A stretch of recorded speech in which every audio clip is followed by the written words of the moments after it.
حبيت اشارككم النهارده تورته عيد ميلادي، وده لان فيها تفاصيل كده جديده شويه علينا، وهنستخدم للتزيين تكنيك مختلف شويه وطريقه مختلفه. تعالوا نشوف هنعمل ايه. بدايه طبعا انا خبزت الكيك هنا كان عندي مقاس 16. بكون خبزاه طبعا وبسيبه يرتاح على الاقل ليله كامله وهو متغطي كويس. بشيل طبعا ورقه الزبده اللي انا كنت حطاها وهبتدي بقى اشتغلت معاكم قبل كده بالمنشار، وبس في ناس قالت لي ان عايزين نشوف الارقام واضحه ونشوف المنشار على كام بالظبط. انا بستخدم المنشار على 9، وده في التورت اللي طبقاتها صغيره شويه او بتكون حجمها صغير، اللي بتكون مثلا من 16 فيما اقل، يعني من 16 لحد 10 بستخدم منشار 9.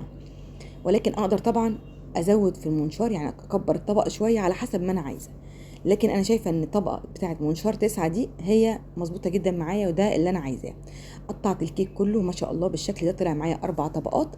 المقادير بتاعه الكيك كانت عباره عن 250 جرام سبونج، وعليهم 3 بيضات، وعليهم 35 جرام من الميه، وكمان عليهم معلقه صغيره من محسن الجل والفانيليا. طبعا هعمل معاكم ان شاء الله فيديو مخصوص للسبونج، طريقته كامله والتسويه كمان.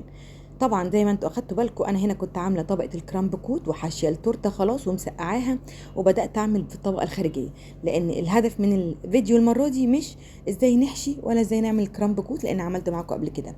ولكن الهدف زي ما قلت لكم تكنيك جديد كده في التزيين وعايزين نشوفه مع بعض. خلاص ظبطت التورته وبدات اشيل الزيادات، وبدات انعم الكريمه بتاعتي بسكرابر او بالسباتولا زي ما بشتغل، واظبط على قد ما اقدر كده التورته. كده كده انا اصلا مش هحتاج الشكل الفينش النهائي يعني يبقى متظبط قوي، وده لان انا هغطيها بالفاكيوم اللي هو الورق الشفاف علشان طبعا اقدر اشتغل عليها. خلاص كده تمام. مش هحتاج كمان ان انا اسيبها تتسقع تاني في التلاجة، انا هشتغل بيها مباشرة. طبعا جبت الورق ده قصيته على قد مقاس التورته، بدات الزقه كده زي ما انتم شفتوا، سهل وبسيط مفيش مشكله. طب ليه انا حطيت الورق ده؟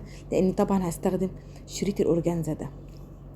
طبعا في منه الوان كتيره واشكال كتيره، انا اخترت اللون ده عجبني جدا، وبدات بقى اثبت طرف الشريط عندي بمسدس الشمع زي ما انتم شايفين، نقطه بسيطه جدا.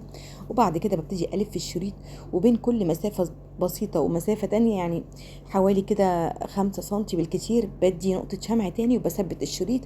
وزي ما انتم واخدين انا باخد تدريجيا كده، بطلع لفوق تدريجيا، اثبت طرف الشريط على الطرف التاني يا دوبك كده حاجه بسيطه، لاني عايزه يبقى متداخل في بعضه، مش عايزه الشريط فوق الشريط مباشره وبس، لا انا عايزه يبقى في تداخل كده ويديني في الاخر الشكل ده. طبعا بدات اعلي كمان جوانب التورته، عملت صف في الاخر كده على الهواء.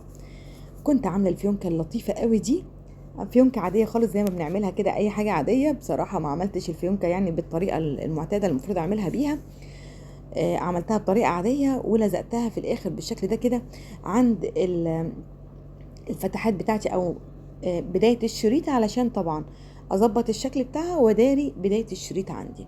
كمان حطيت شويه من اللولي ده. وكده انا شايفه ان الفينش بتاعها النهائي كان لطيف جدا، رقيقه جدا جدا، انا كنت حابه الشكل ده جدا. وكنت مجهزاه علشان اعمله في عيد ميلادي بنفس اللون بنفس الشكل. حبيت انقل لكم كده الخطوات بسرعه والتجربه البسيطه او اللطيفه دي. الفينش بتاعها حلو جدا، سهل وبسيط، جديد، في منتهى الرقه والشياكه. صراحه دايما بحب في عيد ميلادي اعمل حاجه تكون رقيقه جدا بسيطه جدا. يا رب تعجبكم واقول لكم سلام.